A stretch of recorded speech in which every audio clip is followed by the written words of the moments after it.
Hello दोस्तों, स्वागत है आप सभी का हमारे YouTube Naimik study classes YouTube channel में। आज हम आप लोगों को बताएंगे क्लास 10th का जो केमिस्ट्री का लास्ट चैप्टर है, तत्वों का वर्गीकरण। तत्वों का वर्गीकरण, इससे पहले हमने आप लोगों को धातु, क्षार, पहला जो चैप्टर है रासायनिक अभिक्रिया, ये बताया है। कार्बन तथा उसके यौगिक हमने आप लोगों को पढ़ा दिया। अगर अभी आपने इस वीडियो को नहीं देखा है तो उसकी लिंक हमने आपको इसी वीडियो के डिस्क्रिप्शन बॉक्स में दी है, जाकर देख सकते हैं।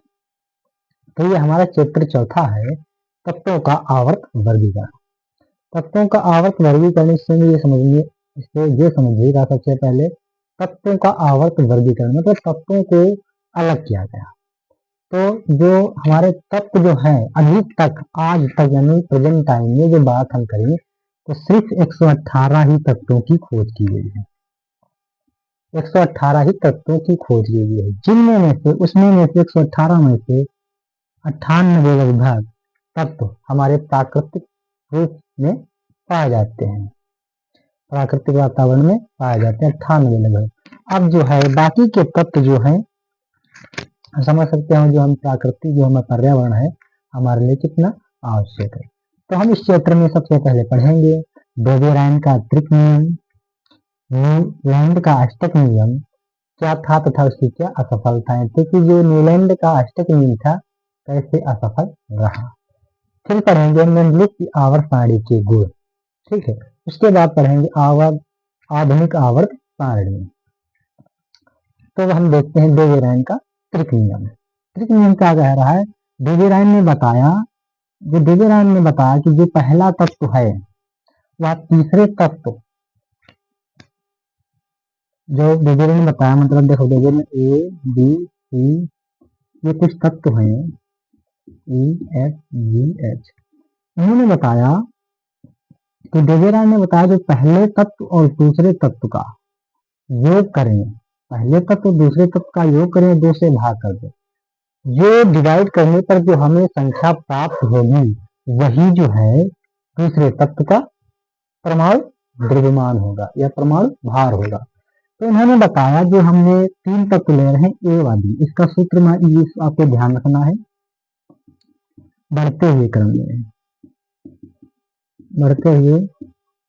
में मतलब ये है बी है सी है। तो इसमें उन्होंने बताया कि ए का परमाणु भार, ए का परमाणु भार प्लस सी का परमाणु भार, ए और बी का या सी का परमाणु भार जोड़ दें और उसको 2 से भाग कर दें, जितना आएगा वह बी का परमाणु भार होगा। इन्होंने बेबेराइन ने यह नियम दिया। बेबेराइन ने दिया आवर्त सारणी के इतिहास में जर्मन वैज्ञानिक बेबेराइन 1817, जो सन है ये 1817 में इन्होंने अपना नियम दिया था। तत्वों का त्रिक नियम बनाया। क्या नियम बनाया? उन्होंने एक बताया कि जिन्हें परमाणु द्रव्यमान के आरोही क्रम में मतलब बढ़ते क्रम में रखने पर बीच वाले तत्व का द्रव्यमान, मतलब बीच वाले द्रव्यमान का मतलब बी का द्रव्यमान, बीच का तत्व का द्रव्यमान बी का द्रव्यमान अन्य 2 तत्वों के परमाणु का लगभग औसत होता है, इस नियम को बेबेराइन का नियम कहा जाता है। देखो बेबेराइन ने नियम दिया, अपने नाम पर इन्होंने रख दिया बेबेराइन का त्रिक नियम। ये वैज्ञानिक थे बेबेराइन, ठीक है। तो अब देखते हैं, लेकिन इनका जो नियम था असफल रहा। कैसे असफल रहा देखो, जो इसमें देखो सबसे पहले लिथियम का जो परमाणु भार है 7 है प्लस 29, इसको जोड़ देंगे तो कितना आएगा? इसको जोड़ने पर 46 आएगा, ठीक है। तो इसको 2 से भाग कर देंगे, जब 2 से भाग करेंगे तो जब हम काटेंगे 23 आएगा, जो कि हमारा सोडियम का निकल के आया है। ये सोडियम का परमाणु भार इन्होंने भी बताया कि लगभग औसत होता है, ठीक है। पहले और तीसरे का जो तत्वों का द्रव्यमान है वो दूसरे के लगभग औसत होता है। अब देखो यहाँ पर भी जब इन्होंने बताया पहले 40 प्लस 137 डिवाइड बाई 2 135। इसको जब आप डिवाइड करेंगे तो ये आएगा 88.5 लगभग औसत बताया गया है। इसलिए अब यहाँ तो बात रुकी सही निकली, लेकिन जब यह बात इस तत्व में लागू हुई, यहाँ पर जो इनका नियम फेल हो गया। क्या फेल हुआ? देखो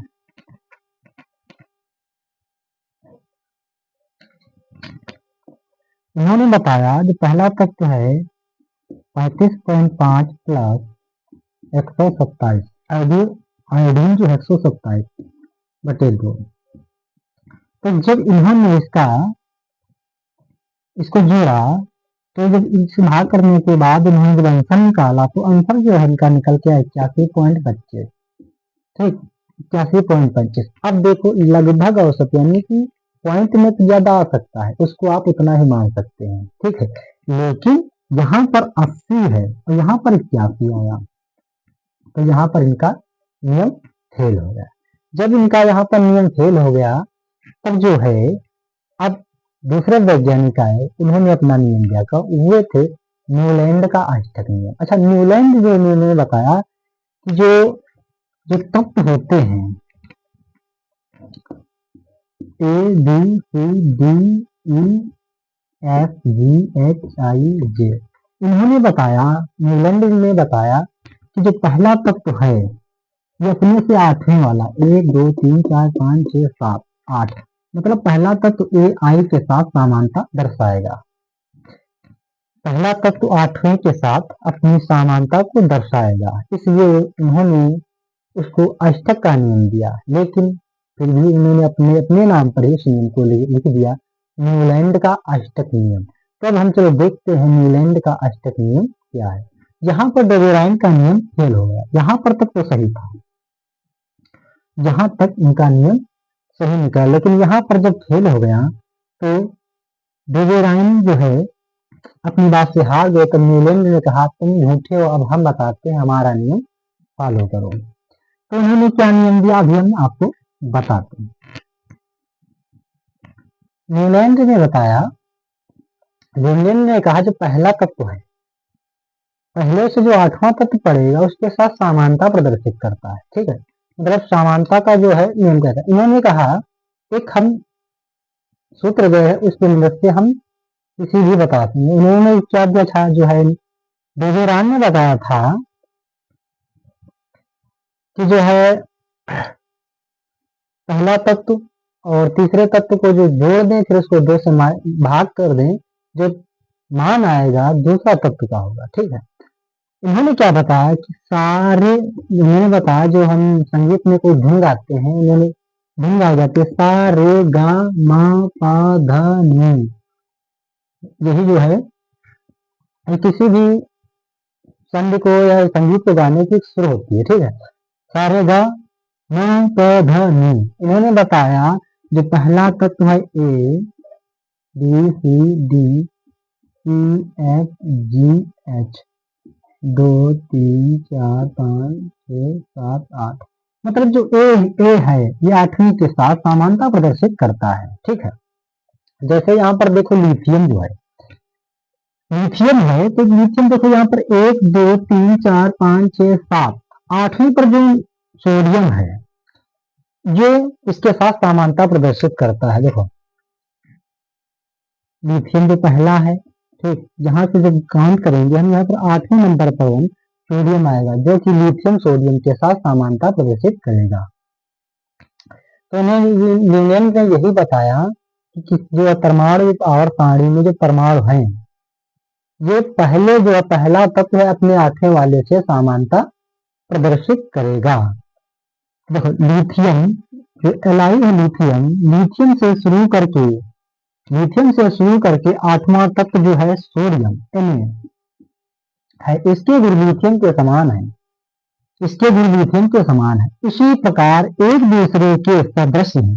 ठीक, अब अगर बोरान की हम बात करें तो बोरान की जब यहाँ से हम काउंट करेंगे तो मैग्नीशियम पर आएगा, तो जो बोरान के होंगे वो मैग्नीशियम के साथ समानता प्रदर्शित करेंगे। ठीक है, तो फ्लोरीन एफ, फ्लोरीन कहां पर है? जब फ्लोरीन ये है, फ्लोरीन जो है क्लोरीन के साथ, फ्लोरीन जो है क्लोरीन के साथ समानता प्रदर्शित करती है तथा फ्लोरीन एफ और क्लोरीन Cl भी रासायनिक दृष्टि के एक समान है।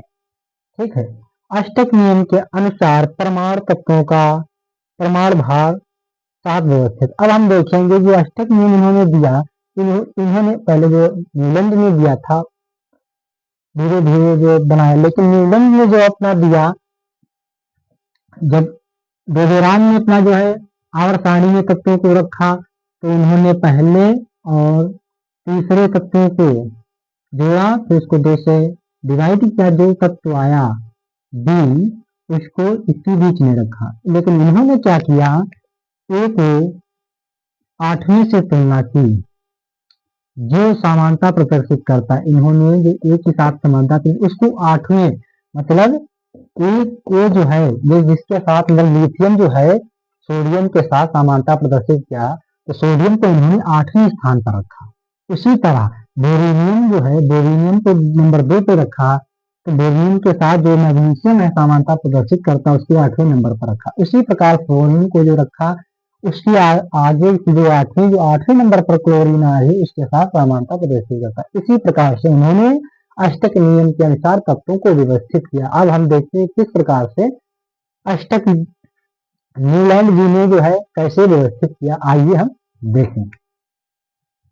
जो इन्होंने बताया, न्यूलैंड ने क्या बताया कि हमने जो कुछ व्यवस्था की इस प्रकार से सारणी में तत्वों को रखिए, तो रखा जा रहे हाइड्रोजन जो है समानता प्रदर्शित करेगा क्लोरीन से। लिथियम अभी आपने पढ़ा है, लिथियम सोडियम के साथ समानता प्रदर्शित करता है, बेरिलियम मैग्नीशियम के साथ प्रदर्शित करता है। उसी प्रकार नाइट्रोजन पोटेशियम के साथ प्रदर्शित करता है, टाइटेनियम जो है टाइटेनियम Ni के साथ प्रदर्शित करता है। ठीक है, और जो है के मतलब जो है पोटाश कॉपर के साथ प्रदर्शित करता है। इसी प्रकार उन्होंने अल्युमिनियम जो है जिसके साथ समानता प्रदर्शित करता है, उसके उन्होंने नीचे लिख दिया। ठीक है, जो क्लोरीन है Cl, ये कोबाल्ट तथा निकिल के साथ समानता प्रदर्शित करता है। उसी प्रकार इन्होंने व्यवस्थित करते गए। व्यवस्थित करने के बाद एक बार ऐसा आया समय कि इन्होंने जो न्यूलैंड में जो है न्यूलैंड ने 556 तत्वों की खोज, 556 तत्वों की खोज की, यानी खोज किया इन्होंने। जब सारणी को व्यवस्थित किया था 500 तत्वों की खोज हुई थी। ठीक है, और जो बेबेराम थे उस समय 118 ही तत्वों की खोज हुई थी।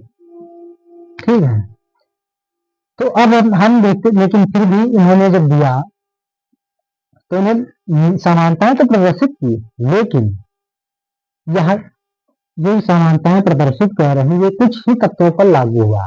देखो, जो अष्टक का नियम है ये हल्के धातुओं पर ही लागू होता है, भारी धातुओं पर नहीं लागू होता है।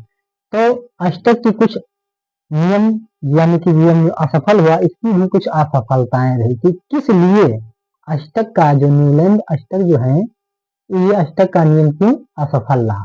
कुछ शर्तें हो सकती है ना, तो किस लिए असफल रहा? तो हम देखते हैं जो है अष्टक के नियम की असफलताएं, क्या क्या असफलताएं हैं। तो अष्टक नियम का सिद्धांत किस लिए फेल हो गया? तो सबसे पहले एक बात है, जब अष्टक न्यूलैंड ने जो नियम दिया उस समय अक्रिय गैसों की खोज नहीं हुई। तो पहला कारण ये बन गया कि अक्रिय गैसें नहीं थी। अक्रिय गैसें न होने के कारण उन्होंने उसके लिए स्थान नहीं छोड़ा।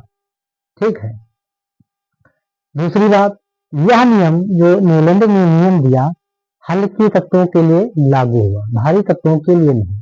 जैसे भारी तत्व जो होते हैं हीलियम, नियॉन, ये सब भारी तत्व हैं, इनके लिए नहीं लागू हुआ। तो देखते हैं इनका नियम किस लिए असफल रहा। यह नियम केवल कैल्शियम धात तक लागू होता है। कैल्शियम धात हल्के तत्वों तक लागू होता है। ठीक है, दूसरा पॉइंट क्या है, दूसरा पॉइंट ये बता रहा है नए तत्व के गुण इस सारणी में मेल नहीं खाते। नए तत्व समझ रहे हो, भारी तत्व जो उनकी अपनी की बाद में खोज हुई, वो तत्व इस सारणी से मेल नहीं खाते हैं। ठीक है, तो ये हुआ पहला, ये हुआ दूसरा। फिर तीसरा नियम क्या हुआ, सारणी के तत्वों को सामंजित करने के लिए न केवल दो तत्वों को एक साथ रखा, मतलब सारणी को जब ये सामंजित व्यवस्थित कर रहे थे, सारणी में रख रहे थे, तो एक तत्वों को नहीं बल्कि दो तत्वों को एक साथ रख दिया, बल्कि असमान तत्वों जिनके गुण में कोई समानता नहीं आती। देखो, उन्होंने एक तत्व के स्थान पर साथ साथ में दो तत्व रखे, दो तत्व रखे, लेकिन दो तत्व नहीं रखे, ठीक हुआ, ठीक, अच्छी बात है, लेकिन समानता तो खाएं, समानता तो प्रदर्शित करें, तो समानता प्रदर्शित नहीं कर रहे थे। जब समानता नहीं प्रदर्शित कर रहे थे, ठीक, समानता नहीं थी, एक स्थान में रख दिया, ठीक है। उस समय क्या हुआ, अक्रिय गैसों की खोज नहीं हुई थी, जैसे हीलियम है, नियान है, आर्गन है, ये सब भारी तत्व हैं। इन्होंने इस समय अक्रिय गैसों में आते इनकी खोज नहीं हुई थी। तो ये सब बैठे मेंडलीव जी देख रहे थे, जो उन्होंने बेबीरान ने अपना नियम दिया वो भी फेल हो गया, फिर उसके बाद न्यूलैंड ने अपना नियम दिया वो भी फेल हो गया। तो मेंडलीव ने कहा तुम लोग हटो, तुम्हारे बस का नहीं है, अब हम एक नियम दें, हमारे अनुसार सारणी जो है तत्वों का वर्गीकरण किया जाएगा। तो उसके बाद इसके मतलब किसके बाद, न्यूलैंड के बाद मेंडलीव जी आए। उन्होंने क्या बताया, उन्होंने बताया, देखो उन्होंने बताया हम जो एक नियम दे रहे हैं उस नियम को फॉलो करो। तो अब हम पढ़ेंगे मेंडलीव की आवर्त सारणी। हालांकि इनका भी नियम फेल हो गया, इसके भी कुछ दोष हैं, इनके भी गुण हैं जो हम अभी पढ़ेंगे। उसके बाद जो आवर्त सारणी, आवर्त सारणी तो मेन बात रुकी है आपकी आवर्त सारणी में। आवर्त सारणी आज जो प्रेजेंट टाइम में हम पढ़ रहे हैं, आवर्त सारणी हम पढ़ रहे हैं। अगर आप आज ध्यान से पढ़िए, आगे चल के आप साइंटिस्ट बनिए, आवर्त सारणी को भी गलत कर दीजिए, आप अपना नियम दीजिए। तब हम देखते हैं मेंडलीव की आवर्त सारणी क्या है। मेंडलीव की आवर्त सारणी, मेंडल ने बताया, मंडल ने कहा मंडल जो नियम है और न्यूलैंड का स्थित नियम है, डेवेराइन का नियम है, ये हमने अभी जस्ट आप लोगों को बताया। और मेंडल ने जी ने क्या कहा, मेंडल ने कहा तत्वों के भौतिक या रासायनिक गुण जो होते हैं तत्व के परमाणु भारों के समान आवर्त फलन होते हैं। क्या इन्होंने कहा, तत्वों के भौतिक तथा रासायनिक गुण उनके परमाणु भारों के आवर्त फलन होते हैं। जैसे अभी डेवेराइन में आपने पढ़ा था लिथियम, सोडियम, पोटेशियम, इनके जो होते हैं परमाणु भारों के आवर्त फलन होते हैं। ठीक है, उन्हें डेवेराइन ने क्या बताया था, पहले का और दूसरे का जो परमाणु भार है उसको जोड़ दो, उसको 2 से डिवाइड कर दो, जो आएगा वो बीच वाले मतलब दूसरे वाले का परमाणु भार होगा। ठीक है, अच्छा, और इन्होंने क्या बताया, इन्होंने बताया यदि तत्वों को उनके बढ़ते हुए परमाणु क्रमांक में सजाया जाए तो उनकी एक निश्चित ऊर्जा, मतलब उनके परमाणु भारों के अनुसार अगर हम सजाएं, ठीक है, तो सजाएंगे तो एक समय ऐसा आएगा कि जो समान गुण वाले होंगे तत्व उनकी ऊर्जा अधिक होगी। ठीक है, ये दूसरे पॉइंट का मतलब हुआ, यदि तत्वों को उनके बढ़ते हुए परमाणु भारों के क्रम में सजाया जाए तो उनकी एक निश्चित ऊर्जा के बाद लगभग समान गुण वाले तत्व पाए जाएंगे। देखो मैंने बताया, यदि समान तत्वों को सारणी में या किसी सारणी में सजा दिया जाए तो एक निश्चित समय बाद, एक निश्चित ऊर्जा के बाद एक ऐसा तत्व मिलेगा कि जो है समान गुण प्रदर्शित करेगा। वही ये जो नियम है, ये कुछ ये तक जो प्लांट है ये न्यूलैंड का आज तक नियम का पालन करता है। ठीक है, क्योंकि उनका जो पहला था आत्मी के समान समानता प्रदर्शित करता था। फिर उन्होंने कहा एक ही समूह में उपस्थित तत्वों की संयोजकता समान होती है। ये बात उन्होंने बिल्कुल सही कही, एक ही समूह में उपस्थित तत्वों की संयोजकता समान होती है। मतलब जैसे एक तत्व की दो है तो उसकी भी दो होगी, तीसरे की भी होगी। जो एक समूह में आएंगे उनकी संयोजकता जो होगी समान होगी, इसीलिए उनको एक समूह में रखा गया।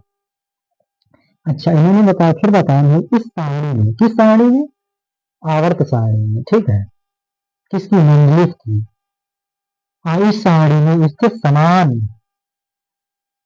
छोड़े गए जो अज्ञात तत्वों को प्रकट करते हैं। मतलब जो इन्होंने रिक्त स्थान छोड़ा था तत्वों के लिए, कुछ स्थान को इन्होंने रिक्त छोड़ा था, तो जो अज्ञात तत्व थे उन्होंने ये समझा था जो हम जगह छोड़ रहे हैं, जो अज्ञात तत्व हैं, जो इनको जो बाद में उनकी खोज की जाएगी तो वो अब उनके साथ समानता प्रदर्शित करेंगे, इसलिए उन्होंने वहां पर रिक्त स्थान छोड़े थे। फिर उन्होंने बताया समान गुण वाले परमाणु भार या तो लगभग समान होते हैं। देखो सर, इन्होंने बताया, ये साफ नहीं कहा कि जो समान तत्व वाले जो होंगे, समान गुण वाले परमाणु समानता प्रदर्शित करेंगे। इन्होंने ये नहीं कहा प्रदर्शित करेंगे, इन्होंने या लगा दिया, या तो लगभग समान होंगे। यहाँ पर दो मतलब निकल रहे हैं, या क्या मतलब निकल रहे हैं? समान गुण वाले जो परमाणु होंगे वो समान गुण वाले होंगे, या तो लगभग समान है। मतलब ये भी नहीं है कि समान समान गुण वाले भी हो भी सकते, नहीं भी हो सकते, और समान हो ये भी नहीं, समान हो भी सकते, नहीं भी हो सकते। फिर उन्होंने बताया श्रेणियों को 7 क्षैतिज स्तंभों, मतलब इन्होंने जो है 7 आवर्त सारणी जो ऐसे ऐसे बनी है, 7 स्तंभों ऐसे ऐसे, तो इनको कहते हैं स्तंभ। ठीक, इन्होंने स्तंभ कहा। स्तंभ तथा 8 ऊर्ध्वाधर पंक्ति में रखा गया जिन्हें आवर्त या समूह कहते हैं। अच्छा, ये 7 जो इधर पंक्तियां इन्हें आवर्त या समूह कहते हैं। ठीक है, फिर मंडली ने बताया मंडली की मूल आवर्त में रखा गया जिन्हें श्रेणियां कहा जाता है। ठीक है, आवर्तों को मूल सारणी में रखा गया जिन्हें श्रेणियां कहा जाता है। अच्छा, अब इनके दोष जो है मंडलिक में, ये तो मतलब ये नियम है ये, लेकिन क्या दोष रहे जिस कारण से मंडलिक का नियम असफल है? देखो, इसमें एक रीजन है, मंडलिक में जो धातु अधातु जो तत्व जो होते हैं, धातु होते हैं अधातु होते हैं, ठीक है, तो धातु धातु को इन्होंने कोई स्थान नहीं दिया। मतलब इन्होंने बताया धातु और धातु को अलग अलग स्थान नहीं दिया, इन्होंने एक ही आवर्त में, एक ही सारणी में रख दिया, जबकि इनको धातु को अलग और अधातु को अलग, और जैसे उसमें कुछ होते हैं कि ये अधिक क्रियाशील होते हैं, कुछ होते हैं कम क्रियाशील होते हैं, तत्व होते हैं, इनको अलग अलग रखना चाहिए था, लेकिन इन्होंने एक ही में रख दिया। तो हम इन चीजों को पढ़ेंगे मेंडलिक के दोष में। ठीक, उसके बाद पढ़ेंगे आधुनिक आवर्त सारणी और आपका चैप्टर संपूर्ण समाप्त हो जाएगा। तो अब इसमें पढ़ेंगे मेंडलिक के क्या दोष है, मेंडलिक की आवर्त सारणी के दोष। मेंडलिक में देखो मेंडलिक की आवर्त सारणी के दोष क्या दोष थे? हमने भी आपको बताया धातु और धातु और अधातु को अलग अलग स्थान पर नहीं दिया गया, मतलब धातु और धातु अलग अलग नहीं रखा गया, एक ही में रख दिया गया। ठीक है, दूसरा क्या है, सारणी में समस्थानिका का कोई स्थान नहीं दिया गया। समस्थानिक वो होते हैं जैसे हाइड्रोजन के कई रूप होते हैं, हाइड्रोजन 1, हाइड्रोजन 2, हाइड्रोजन 3, इस तरह से समस्थानिक होते हैं तत्व के, तो उनका कोई स्थान नहीं दिया गया। नंबर 3 पर आता है, तो ये हुआ पहला, ही होगा दूसरा। नंबर 3 पर इन्होंने बताया इस सारणी में कहीं कहीं पर तत्वों के परमाणु भारों का क्रम ठीक प्रकार नहीं है। मतलब इन्होंने जिस प्रकार से सारणी में तत्वों को व्यवस्थित किया, वहां पर कहीं कहीं पर परमाणु के भार के जो बढ़ते क्रम थे वो सही से मेल नहीं था, कहीं पर घट गया, कहीं पर बढ़ गया। चौथा इन्होंने बताया आवर्त सारणी में यच अभी मैंने आपको बताया समस्थानिक, असमस्थानिक का एक ही निरूपित स्थान न होना। तो इसके कई समस्थानिक रूप हैं जिसको एक ही स्थान पर रख दिया गया, और कोई एक निरूपित स्थान, मतलब उन्होंने कोई एक निश्चित स्थान पर नहीं रखा कि जहां पर ये हाइड्रोजन रहेगा, क्योंकि कई हाइड्रोजन के समस्थानिक है, तो कोई यहाँ पर हाइड्रोजन है, कोई वहां पर है, कोई आगे है, आगे पीछे इस प्रकार था। पांचवा इन्होंने बताया कि इनकी दोष कमियां निकली। ठीक है, अगर इन्होंने हाइड्रोजन को कई स्थानों पर रखा होता उनके समस्थानिकों के रूप में, तो हो सकता था आज हम आधुनिक आवर्त सारणी के स्थान पर मेंडलिक की आवर्त सारणी को हम अध्ययन कर रहे होते, लेकिन इनकी कमियां निकल पड़ी ना, तो ये भी हम पढ़ेंगे, वो हमको अलग से एक्स्ट्रा पढ़ना पड़ गया। तो इन्होंने बता दो समान गुणों वाले तत्वों का अलग अलग हो जाना, अलग अलग होना।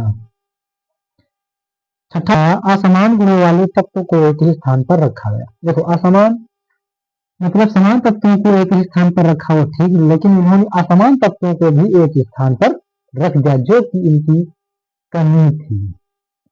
अब हम पढ़ेंगे आधुनिक आवर्त सारणी। आधुनिक आवर्त सारणी क्या है, ये आप इस चैप्टर का लास्ट टॉपिक है, तो हम पढ़ते हैं आधुनिक आवर्त सारणी। आधुनिक आवर्त सारणी में क्या हुआ, आधुनिक आवर्त सारणी में देखो परमाणु संरचना के अध्ययन के संदर्भ में ब्रिटिश वैज्ञानिक क्या थे, जो ब्रिटिश के वैज्ञानिक थे वो थे मोसले। मोसले जी ने कहा कि तत्वों के एक निश्चित नए विशिष्ट गुण की खोज की। जो मोसले थे तत्व में एक नए विशिष्ट की खोज की। वो क्या था, ये देखो ये तत्व यही है जिसकी जो है विशिष्ट जो गुण है यही है। क्या है, आधुनिक आवर्त नियम के अनुसार, जो इन्होंने मोसले में ही दिया था आधुनिक आवर्त सारणी का नियम, जो आज हम पढ़ रहे हैं। अभी तक हम आधुनिक आवर्त सारणी का अध्ययन कर रहे हैं जो पूरी तरह से सही है, लेकिन इसके आगे इसको कोई गलत भी कर सकता है। ठीक है, आधुनिक आवर्त नियम के अनुसार तत्वों के भौतिक एवं रासायनिक गुणों की परमाणु संख्या की आवर्त फलन होती है। ये बात उनको मेमोरी में भी बताए थे, लेकिन पूर्णतः इन्होंने सही नहीं बता पाया था, इसलिए उनका नियम फेल हो गया था। फिर उन्होंने क्या बताया, आधुनिक आवर्त सारणी में 7 क्षैतिज कतारें होती हैं, अर्थात उन्हें आवर्त कहते हैं। जो सात क्षैतिज कतारें होती हैं उनको आवर्त कहते हैं। क्या कहते हैं, उनको आवर्त कहते हैं। तथा 18 उग्र स्तंभ होते हैं जिन्हें वर्ग कहते हैं। जो 18 उग्र होते हैं उन्हें वर्ग कहते हैं। ठीक है, आवर्त का प्रथम स्तंभ मतलब प्रथम सदस्य जो है क्षार तथा अंतिम सदस्य कोई निष्क्रिय गैस होता है या होती है। लेकिन मुंडरिस जी ने क्या किया था, धातु को अलग नहीं किया। जो मोसले जी ने थे, मोसले जी जो बताया, इन्होंने बताया कि आवर्त का जो पहला सदस्य होगा कोई भी क्षार हो सकता है। ठीक है, कोई भी क्षार हो सकता है। जो अंतिम सदस्य है कोई भी अक्रिय गैस हो सकती है, hydrogen, methane, hydrogen, carbon dioxide, कुछ भी जो अक्रिय गैस हो सकती है। फिर उन्होंने बताया किसी भी आवर्त में पार जाने वाले तत्वों की कोशों की संख्या समान होती है। इन्होंने ये भी बताया कि लिथियम की 2,1 होती है, बेरिलियम की 2,2 होती है, बोरान की 2,3 होती है, कार्बन की 2,4 होती है, नाइट्रोजन की 2,2। सभी तत्वों की कोशों की संख्या समान होती है।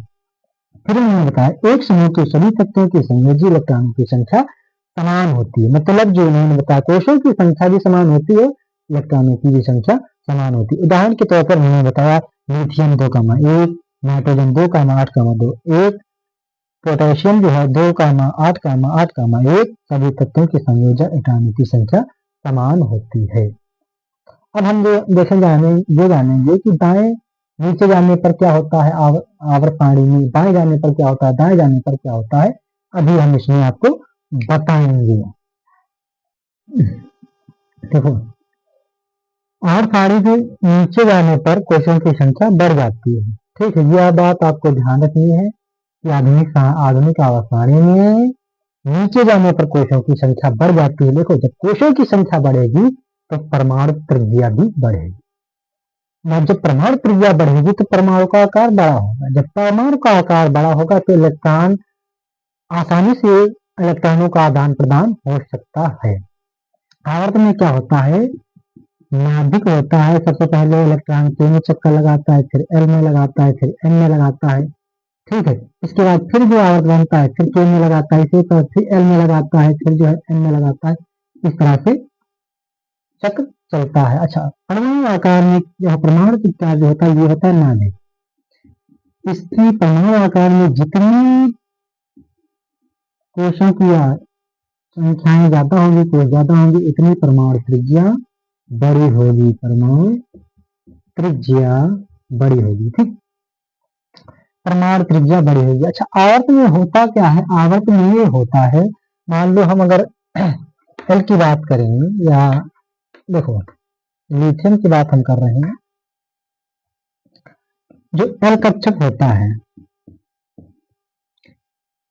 जैसे एल के में जाएगा, एल में जाएगा, एन में जाएगा, फिर के में जाएगा, फिर एल में जाएगा, फिर जो है एन में जाएगा, इसी तरह से चक्कर होगा। तो हम एल कक्षक की बात करें तो एल कक्षक में क्या होता है, एल कक्षक में होता है कि परमाणु त्रिज्या होती है, मतलब जो दाएं से बाएं जाने और दाएं से बाएं जाने पर क्या होती है, त्रिज्या घटती है, मतलब घटती है क्या, त्रिज्या, त्रिज्या घटती है। तो सिंपल सी बात है, जब दाएं से बाएं जाएंगे तो त्रिज्या घटेगी, और दाएं से बाएं जाएंगे तो परमाणु त्रिज्या घटेगी, और बाएं से दाएं आएंगे तो परमाणु त्रिज्या बढ़ेगी। अपोजिट, एक याद रखो, दूसरा अपने आप याद हो जाएगा, ठीक है। और इसमें क्या है, इसमें जो परमाणु भार जो होते, तत्व जो होते परमाणु भार, तत्वों के परमाणु भार जो होता है वो बढ़ते हुए क्रम में होता है, बढ़ते हुए क्रम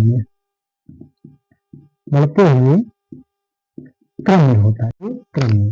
जब इसकी त्रिज्या घटेगी तो क्या होगी, विद्युत ऋणात्मकता बढ़ेगी, विद्युत ऋणात्मकता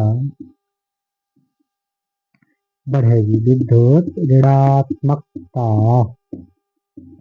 बढ़ेगी या बढ़ती है, ठीक है।